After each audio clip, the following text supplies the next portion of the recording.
It is time for Around the 412 with Smitty and Tyler.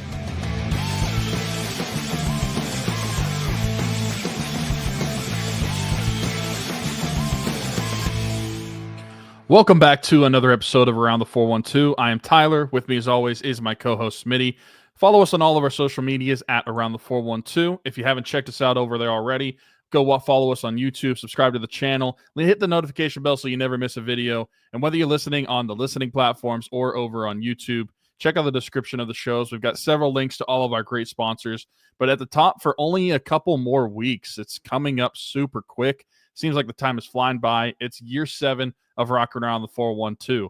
The past 6 years, we have raised money to provide children in the local 724-412 area codes the Christmas that they have always deserved. Smitty and I had never had to worry about where Christmas was coming from growing up. So in a way to give back, with the help of everybody that donates, we've been able to provide dozens of children across the Pittsburgh area with the Christmas that they have always dreamed of, as well as over 50 kids this year alone, which is a record high. Are we at 57 total this season or this year? I think 54. You have a 7 at the end because it's 167 in total since 2018. Oh, that's true. Okay, so 54 this year, 167 since 2018. Great numbers, but we want to continue to add to it just as much as we can. Like I mentioned, there's only a couple weeks left. The hard cutoff date for the Salvation Army, which I didn't even mention, we have partnered with the East Rochester Salvation Army the past several years to be able to adopt kids off of their angel tree. Hard cutoff for that date is December 9th for the gifts to actually be back to the Salvation Army if you want to get involved in that way. So you'd have to adopt a kid off of the angel tree, get the gifts, and get it back to the Salvation Army, or get it back to Smitty in time to get back to the Salvation Army before December 9th. The hard cutoff for our GoFundMe, which helps individual families that we're going to be providing Christmas for this season, is December 14th. So if you want to get involved in that, you can go donate through the GoFundMe, or you can reach out to us and you can send us the money that way. Either way works, but if you donate at least $10, there's going to be tons of prizes that you're able to be eligible for that we raffle off after Rocking Around the 412 has wrapped up. Some of those prizes include things like a Steelers training camp signed poster by 21 people of the team, Pat Frymuth signed jersey, Jared Jones signed jersey, James Daniels game-used visor in a Steelers game, a couple around the 412 hoodies, a couple game changers shirts, and the marquee prize, so to speak, every single year is usually Penguin tickets. This is the Penguin show, so I'll let you as a fan determine whether you think that is the headliner for the prizes this year or not. But there is going to be a set of Penguin tickets that are going to be given away as well. So if you want to get involved, there's only a couple weeks left. It is getting eerily close to Christmas time. So go check out the GoFundMe. Reach out to us if you want to get involved. And please share the message because you never know who could see it. Absolutely. As you mentioned, the grand prize typically in years past has been a set of Penguin tickets. This year, it seems like more of a chore than anything else to attend a Penguins game. I went to a Penguins game just a couple weeks ago. I went with our boys, John and Doug, and obviously enjoyed spending time with them and everything like that. But like just the idea of going to a Penguin game right now, not for me. You know, for somebody that doesn't have the opportunity to all the time, I guess maybe it would mean a little bit more and just be cool to get to a game. Sure. But man, with the way that like, what is, I guess you get to see Sid, you get to see Gino, you get to see Letang, you at least get to see those guys play before it's all said and done. But what is there to watch for right now with this team? I mean, I feel like the only thing that we're watching for is hopefully Sid continuing to be a point per game player by the end of this all, which right now he is not so far this year, 21 points in 23 games. Mm-hmm. But I mean, yeah, part of that can be this conversation too. Like, what are we even watching for right now? Like, what do we enjoy, if anything, about this team, or why are we watching? Well, before we get into that, I want to even ask you on Friday and Saturday, when the Penguins were ultimately killed by both the Winnipeg Jets and the Utah Hockey Club, at what point did you shut off either of those games? Because I know it happened. It had to have happened. At what point in any of those games did you shut it off? it took the back seat, to be honest, both nights. But Saturday ended up getting booted completely in favor of college football. So Saturday, same guy, I just mentioned John and Doug. They were over at my, getting 2 shout outs in the pod. They were over at my place for an AEW wrestling pay-per-view. So I have like the dual TV setup down here, and it was AEW on one TV and the Penguins on another until it got out of hand. And then we booted it for college football games. I don't remember who was on at that. Oh, Texas A&M. And was it, who would they go to overtime? Auburn. Texas A&M and Auburn. Yep. Yeah, that went to a great game, by the Great way, game. multiple overtimes. So they got booted that night, and then on Friday I had him on the second TV for a bit while I was watching SmackDown, and I can't remember what I put on the other TV afterwards. I don't know if it was college basketball or something else, but either way, I wasn't too tuned into it anyway. So, in a way, I guess both nights I ended up turning it off. Certainly didn't have my attention whatsoever, not even undivided, or divided. It wasn't even divided attention that they got. They just got no attention after a bit there. Yeah, I'll be honest. I did not watch the game on Friday live. I went out to eat with my wife and my sister-in-law and was hanging out with them for a little while. And then Saturday had the game on for a little while until it got out of hand. I think that I turned it off like the start of the third period, and I just switched over to some college football games that were more entertaining. But I did watch the entire games back in a condensed form, obviously over on YouTube. But man, what we're watching for right now, to answer your question that you just asked, it's got to be what you had just mentioned. It has to be seeing some of the milestones that this team can still hit as far as individuals go. I know Sidney Crosby just scored his 600th goal. But I was watching when that happened. So yeah, he could still climb the all-time goals leader, and he's still climbing the all-time points leader list as well. So there's still some milestones that could happen. None necessarily as large as like reaching the milestone of 1,600 points or 600 goals, but ultimately that's something to watch for. But if you're watching this team for a better result on the ice, and then I have some bad news for you. It's never going to come. And we've talked a lot about this team defensively. We've talked a lot about this team in the net. I think this week I want to open up talking about how they are offensively and how bad seemingly for the month of November they have been offensively, because I feel like we have kind of brushed it off a little bit how bad they are scoring wise and focused solely on probably how bad defensively they are. Yeah. Real quick before you get into this, I just want to preface by saying I 100% agree with you. But after their game Saturday, they'd given up 91 goals on the season. That's 15 more than the second most team has allowed. And the gap between that is the same as the gap between the second and the 18th. Like, they are far and away giving up the most goals in the NHL.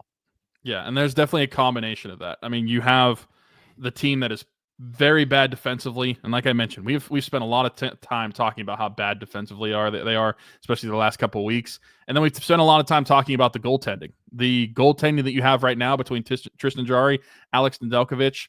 Quite frankly, they are your two worst goaltenders that you have in your organization. Unfortunately, your best goaltender is going to be down in the AHL for most of this season, strictly for cap issues that you have. You've got $8 million of netminders sitting in front of him that have to be on the ice, unfortunately.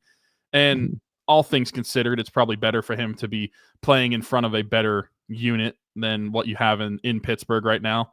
But I think I just want to talk about the offense for a little bit, because I feel like in October, you got some of what was happening defensively or in net masked by a few more of their wins that did happen in the month of October, because the Penguins were finding some goals, and they were getting goals from secondary scoring from the likes of Lars Eller, from Kevin Hayes, from Anthony Beauvillier, even Ricard Raquel. I don't know if you count him as secondary scoring because he is a top six winger, but for someone based off last year.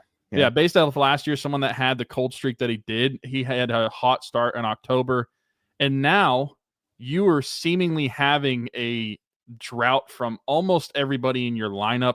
The only one that has taken a stride offensively in the month of November compared to October is Michael Bunting, which is a pleasant surprise. I mean, he was on a milk carton in October, been more consistent in November. And then Sidney Crosby is still one who, despite being at under 2 points under a point per game right now, still one that is finding his way onto the score sheet. Whether it is through assists or through goals, he's still finding his way onto the score sheet. And I think that getting that 600th goal off of his shoulders could open things up for Sidney Crosby more, and you might see a more relaxed Sidney Crosby. Might not be grabbing the stick a little tighter on his shifts, because whether they say it or not, knowing that you have that milestone in front of you is something that I'm sure plays into these players' mindsets in these games. So since that's behind him, I think that he might continue to play better and could get back to that point per game player. But man, this team has struggled offensively.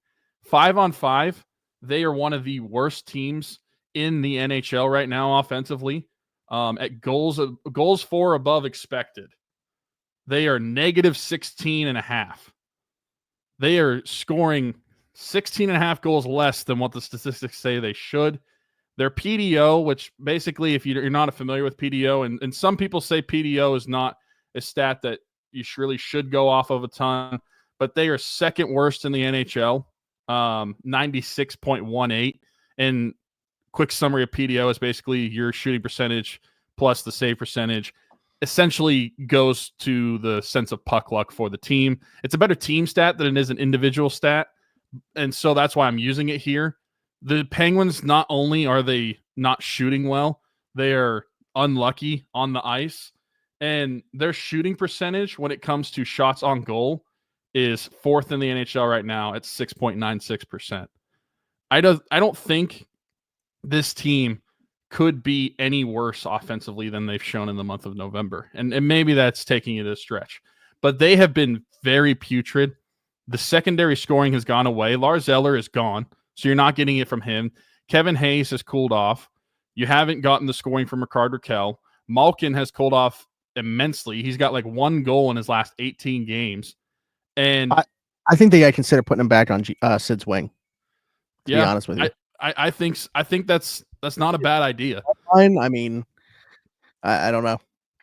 If it drives more offense, then maybe. Since we last talked, Tyler, 2 goals, 1 goal in each of the last 2 games since we last talked. I mean, there's nothing going on. I think you at least got to create one line that can score. We had that conversation a couple weeks ago, right? Like, is this going to be just a one-line team if they continue to play together? Yeah, it might be. They might not have the scoring down the lineup if they do so. But give me one line's better than 0. Which is crazy to me, because at 5-on-5 this season, like, you'd think for how bad their shooting percentage is, maybe they're just not shooting enough. And I think at times on the power play still, which looked better in the month of October from what you had gotten last season, it's cooled off quite a bit. It's dropped like 10 spots in the national rankings for the NHL, and your penalty kill is also not performing well. But we're talking about offense right now. Power play aside, at 5-on-5, the Penguins are second in the league in shots on goal, and they are shooting at less than 7% as a team. A 14th ranked power play, though. Hey, there you go. If they were the 14th ranked power play last year, they're in the playoffs, by the way. I don't know what the issue is offensively. Truly. Like, I think that there's a few things game in and game out that you could nitpick. Like, in the Utah game, I didn't think anybody was getting in front of the net. I didn't think that they were making an effort to try to score quote unquote dirty goals. And I think that we've seen how the Penguins can be beneficiaries of people driving to the net. I just don't think that was happening. And you could say on any given night that the forechecking's not there. You could say that the shots on goal, depending on the game, are not there. Sometimes the Penguins just get shot out of the arena depending on who they're playing. But ultimately, I just feel like the thing that I look at the most offensively, whether it's one thing here, one thing there for these games, is just the effort that I'm seeing from the offense. It's almost worse than the effort that I'm seeing defensively and in net. And that's why overall this is just a bad hockey team. I feel like anybody holding on to hope needs to just accept that, rip the Band-Aid off, and know we are talking about a bad hockey team at every facet of the game. But offensively, I'm just not seeing a ton of effort. Mike Sullivan loves to talk about a compete level. where's the compete level you're seeing from these guys? It just seems like guys are out there taking their shifts, and I'm not seeing a ton of drive from these players to get better. And the difference that I see from the Penguins versus other bad teams in the league, and I think back to teams that the Penguins have played in the past when the Penguins were a better hockey team, and somehow sometimes a bad team would take advantage of the Penguins, would still be having that quote unquote compete level against the Penguins. Like, I think of teams like the Buffalo Sabres or the Philadelphia Flyers or the Columbus Blue Jackets, where for years those teams were actually bad, like the Penguins are now. But you saw more fight, you saw more drive, you saw more heart from a lot of those players. I'm not seeing that from the Penguins right now, and I'm not seeing an effort offensively to even keep them in these games like you saw in October. I was going to ask you about that, actually, because I think my dad feels the same way. Like, he always talks about, like, just feeling like they're not competing, like, doesn't think that they want to be there anymore. Like, and I wonder, I mean, I don't know. I never know how to put credence into that. Like, I never know if it's just them getting outworked that way because they're that much slower and they're just not good, or if it is just, the intensity not being there and guys not having the desire right now. They're all checked out. I don't know. I feel like for a while, like, we've been coming down this pipeline for a while. Like, we knew that these years were going to happen.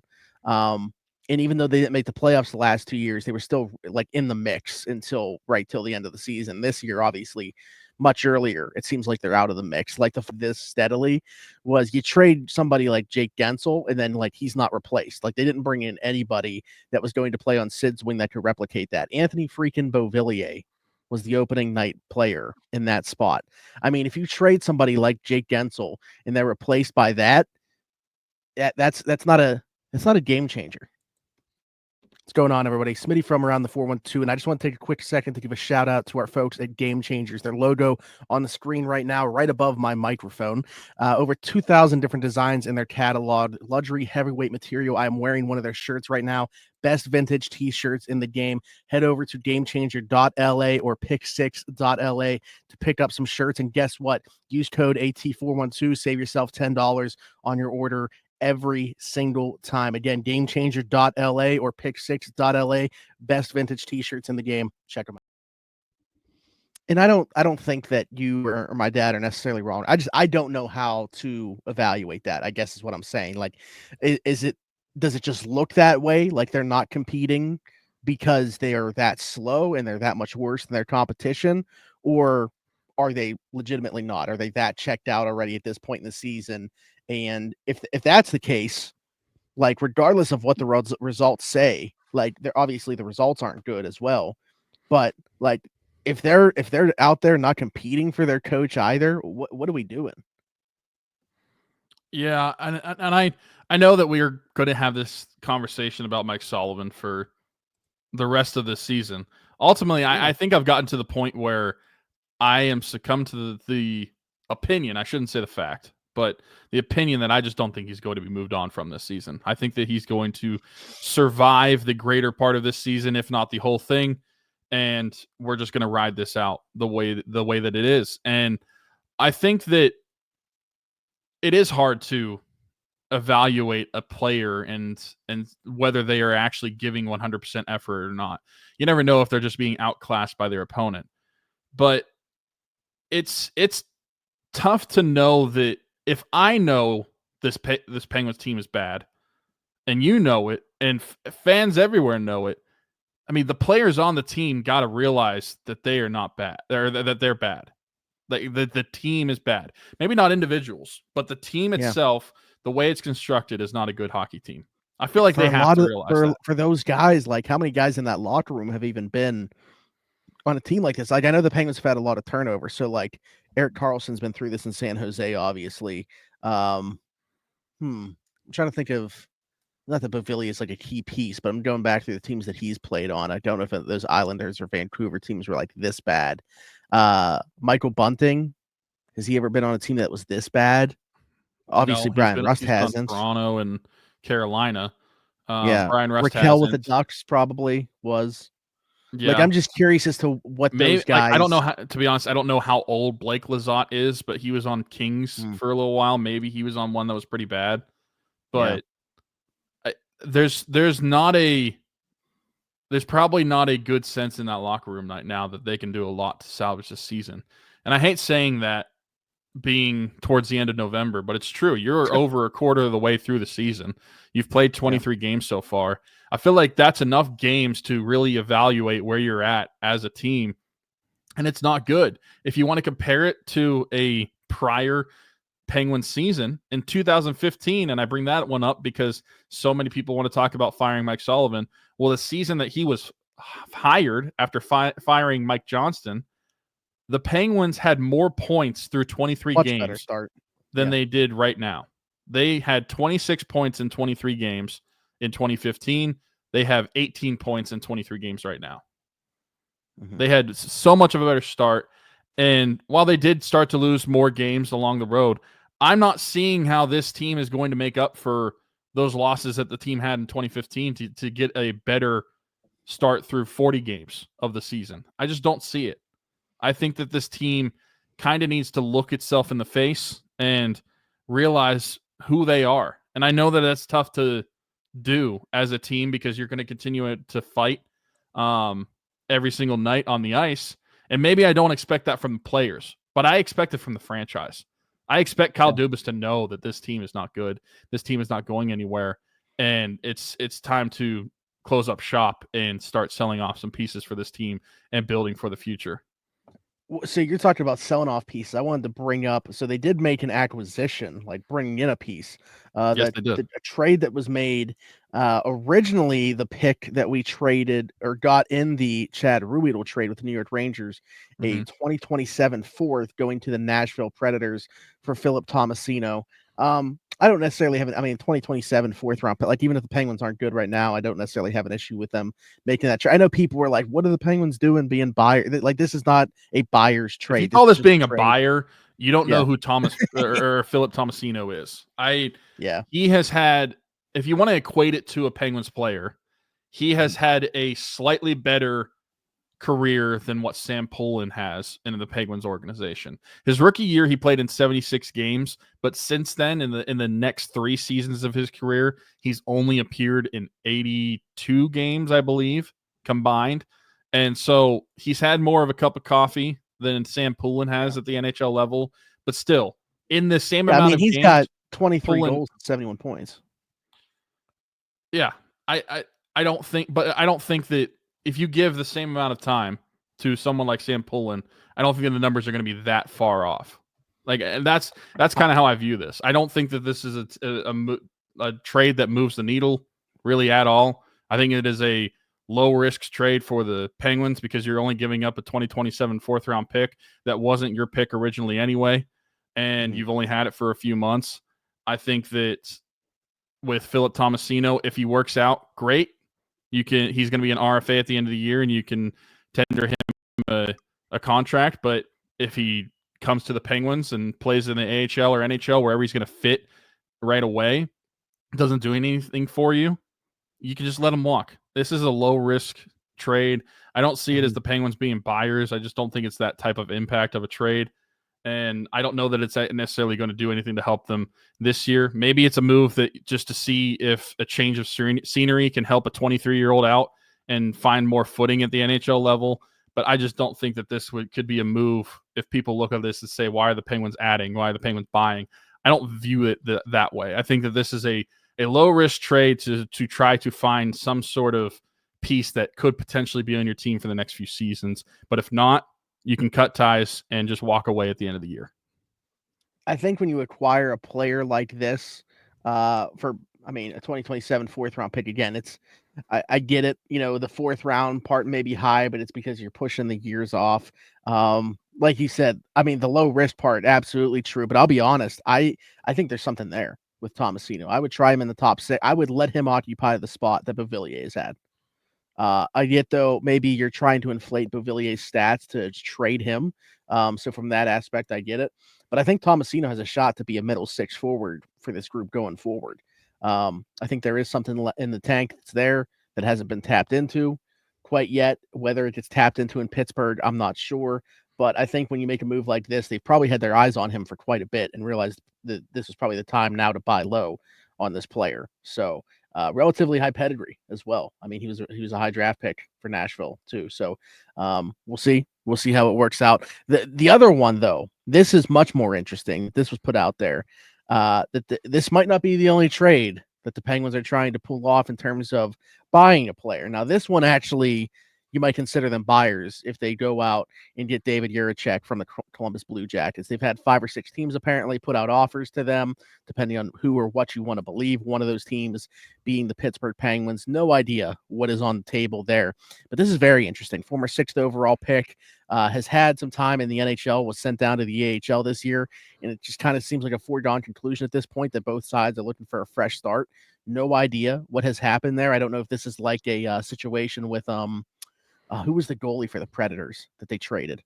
That like everybody was super high on, and then he was looking for a change of scenery and got dealt to the Sharks, but then didn't even end up being in the NHL there anyway. Dang it. It's gonna bother me. I gotta find out who that was. I don't know. The only Predators goalie that comes to mind is UC Saros. Yeah, well, Yaroslav Askarov. That's who I was thinking of. It seems like a relatively similar situation to that. Certainly not for talent, like 6th overall pick just a couple years ago, 2022. So what is your thought on that? It seems kind of odd for the Penguins to do, I guess, but with how young he is, I guess he could line up to be part of the next, wave, the next core or whatever, when they are good again. But without knowing what assets are being put on the table from the Penguins, it just seems odd to me that they're in the mix for this player. That's where I'm at. I don't know what sort of deal is going to happen with the assets going back to Columbus if they do make this trade. And if the asking cost is high, I'm not sure why the Penguins would be involved. The only way I could see them selling it is if you're basically counting him as a draft pick this year, if depending on what the asking cost is going to be. Like this is our 2024 first round pick. I mean, I got to imagine that a 6th overall pick from 2022 is not going to be cheap. And maybe it doesn't take a first. That's very clearly NHL ready. Like he's played a bit in the NHL. Yeah, he's very clearly NHL ready for wherever he goes to. Yeah. Yeah, and I think that this is a trade that could have upside for this season, but more importantly is going to be upside for your future. So from that point, it makes sense in the Kyle Dubas part of him that is trying to rebuild this team for the future.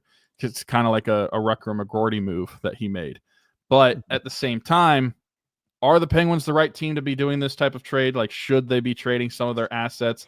And that's the problem I have is I don't know what those assets are going to be. I don't know if it's going to be players or if it's going to be picks and players. I have no idea how much the actual value for David Jiricek is going to be.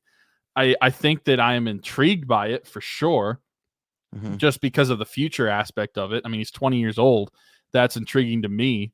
But what's going back to Columbus? And not only is Columbus a team that you're going to be trading with, but like what's going back to a divisional opponent, which, I mean, at this point for the Penguins, who cares? But I'm sure that plays a factor in it as well, too. But it is intriguing. Yeah, like the names, it's interesting the names being mentioned. Like the Flyers are in there as well. The Minnesota Wild have been thrown in there. The Sabres are thrown in there. Like it seems like there's a mix. I think the Devils were in there. Like, so you have teams that are kind of at the bottom, and then you have some like middle of the pack teams. Like I think any team, it seems like could probably make the case for trading for him, because if you need him, if you're a buyer, like if you are a Stanley Cup contender and you're looking to add a young player for the now and the future, or if you're a bad team right now but feel like he could be a part of the wave for the future, I think any team could probably make the case for it.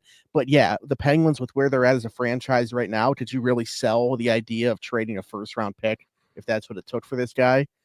I don't think so. I don't think so. I don't think so. And I think, and I don't know that they have another prospect to try to do like you mentioned the Rucker McGroarty thing. Like I don't know that they have another, player prospect like they had. Why am I blanking on his name? Braden Yeager. I don't think they have like another Braden Yeager type of prospect to trade back to them if it's that type of deal.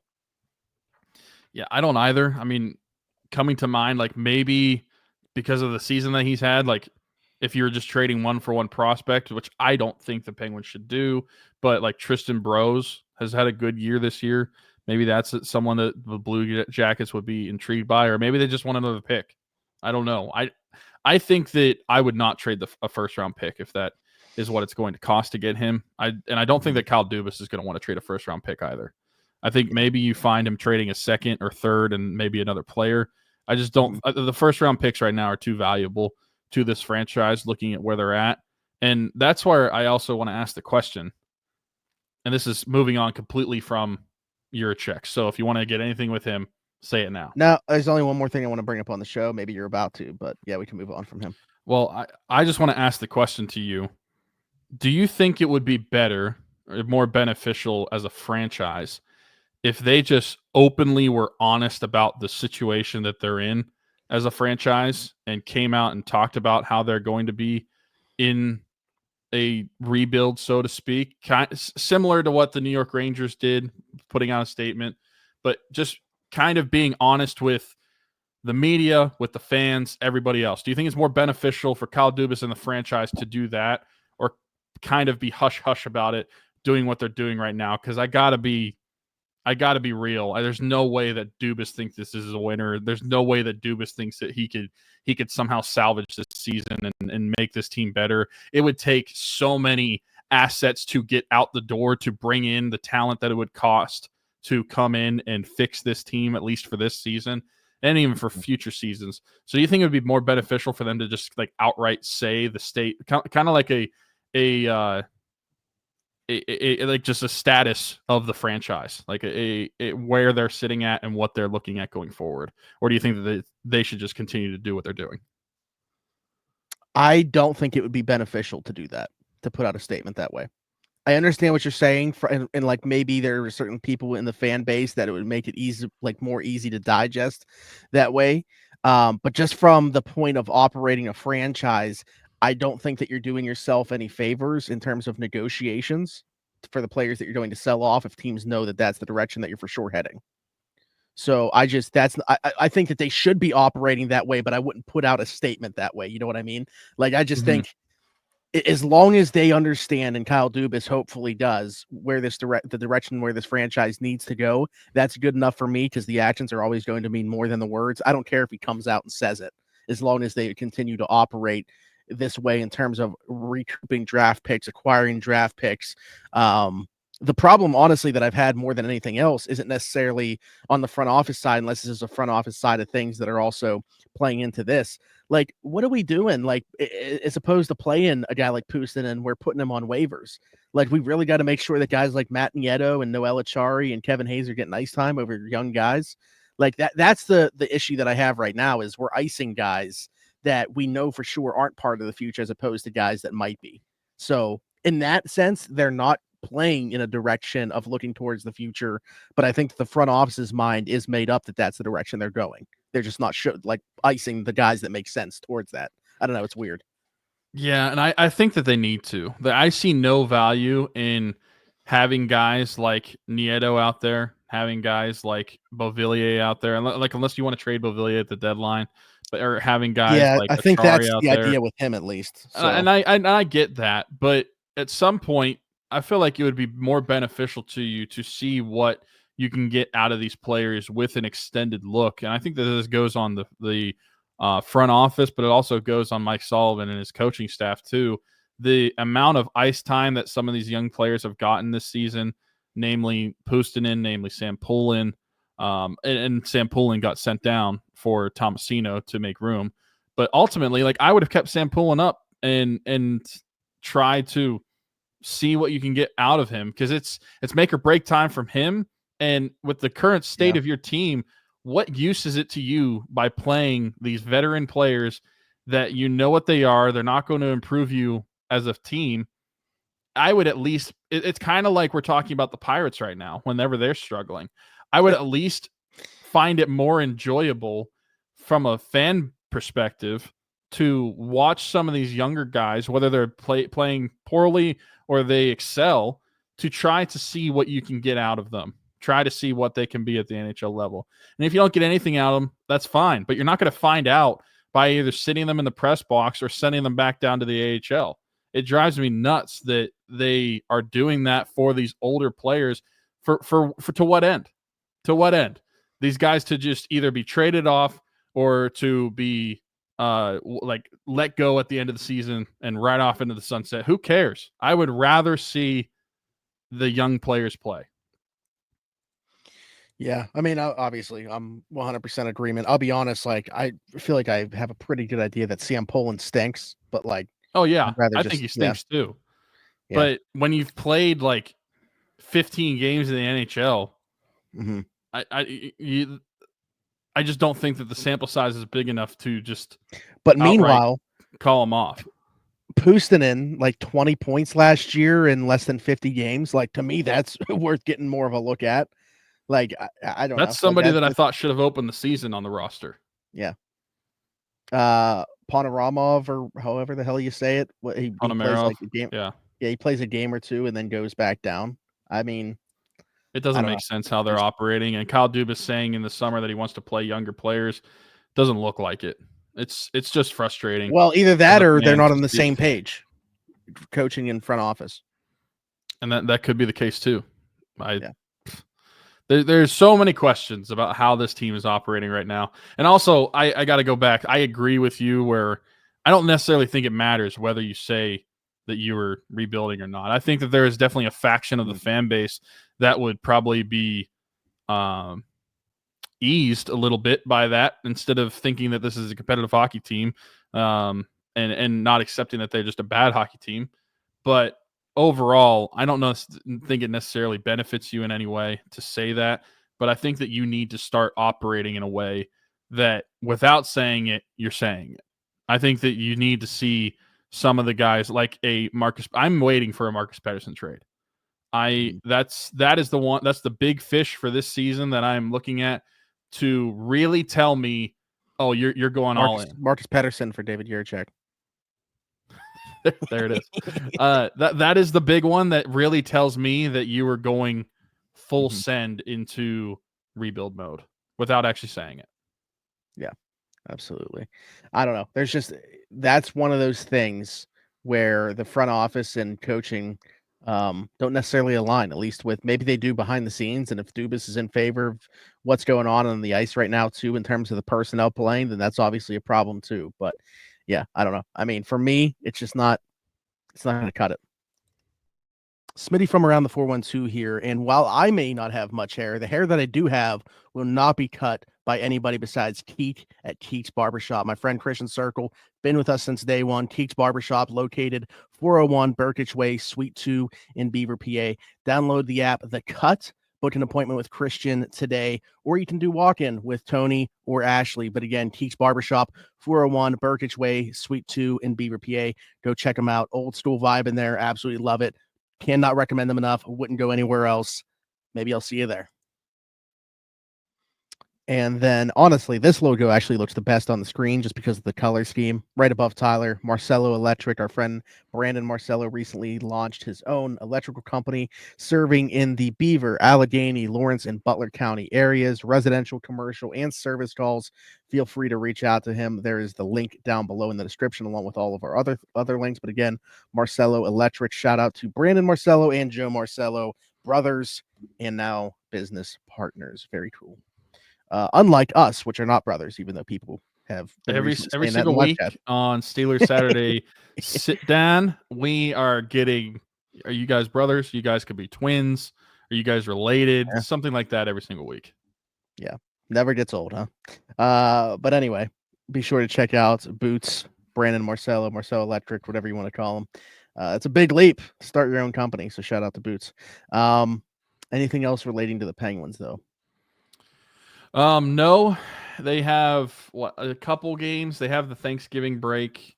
They play tomorrow night as of recording this, breaking the fourth wall. Who are they playing? Tonight, look at the schedule. Vancouver. They play tonight. When this is coming out, they play at that's a prime team for Marcus Pettersson. Maybe they make a move right after seeing him, or yeah, maybe. Maybe I would be interested by that. Then they play Boston on Friday night, Saturday against the Calgary Flames, and Tuesday night against the Florida Panthers. Oh wow! I mean, they are just lined up for some fun hockey. How about it, huh? I mean, I am thrilled to watch 4 games this week. Let me tell you. Yeah, definitely going to be watching all those. That's for sure. Yeah, but happy Thanksgiving, everybody. Yes. When this comes out, it'll be the day for Thanksgiving, before Thanksgiving. Happy Thanksgiving. If you are thankful this time of year and you want to express that, go check out Rockin' Around the 412 and make a lot of kids thankful for the donation that you could have to their betterment of Christmas. Yeah, I was wondering where that was going. Yeah. We're thankful for all of you guys that watch or listen to this show. You make all this possible. You make the Christmas mission that Tyler was just mentioning possible. So thank you so much for being a part of this, being a part of this journey that's been going on longer than I don't know. Like, I don't know that we had an expectation when we started this thing of how long it was going to go. But, you know, looking back at like pictures and videos from when we first started, it's pretty wild. Like, you know, the reference point that always uses, we recorded our first episode before TJ Watt played a snap for the Steelers. And now look at where he's at in his career, which is crazy to think about. So appreciate everybody that's been on this journey with us. Happy Thanksgiving to you and your family. Be sure to like, subscribe, hit that notification bell. If you are here on YouTube, hit us in the comments. You know what? If you're watching this episode, let us know 3 things that you are thankful for in your life. And I'm expecting that one of those will not be the 2024 Pittsburgh Penguins. If you are listening to this episode, be sure to leave us a 5-star review and subscribe over there. And no matter where you are watching or listening, be sure to check out the description. There's a bunch of links in there. All of our sponsors, Game Changers, which we talked about. Go to gamechanger.la, pick6.la. Save yourself $10 at checkout. We'll make a great Christmas gift. Use code AT412 over there. Go to DC4L Customs. Get yourself some shorts. Not sure if this is the best time of year for them, but maybe you're on the West Coast or something. I don't know. Or you're like Tyler and you just wear shorts year round. Go to Everything Custom Designs to get yourself a hoodie that you will need. Long sleeve tees, t-shirts, whether it's our merch or a customized piece of merchandise for the holiday season. Haley can help you out over there. Everything Custom Designs. And then, of course, I mentioned Marcel Electric and Keats Barbershop. Shout out to both of them as well. Other than that, for Tyler, for Smith, and follow us on everything as well at Around the 412. But other than that, for Tyler, for Smitty, this has been the Around the 412 Penguin Show. We'll see you next time. Bye-bye.